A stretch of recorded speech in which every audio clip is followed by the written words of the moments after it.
Hey guys, welcome back. I'm Play Soul Food and I'm super excited to present to you our next project. So after the last 2 years of creating and organizing fundraisers and to make donations to the homeless communities here in Mexico, this year I'm so proud, I'm so excited, and I'm so honored to present the Playroom! Woo, woo, woo, woo. In Mexico, there is a freight train that travels from the south to the north and north to south.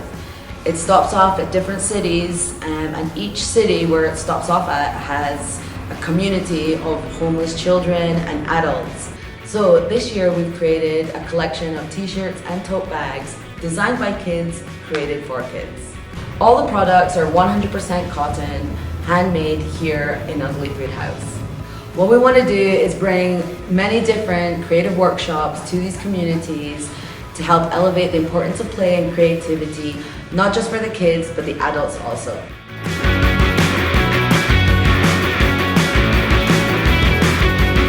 All the profits go to these children to help them buy books, help them buy food, help them buy toys, and to help their families in these really hard situations. So feed your creative hunger at www.uglyfoodhouse.com. Game faces, guys! Game faces!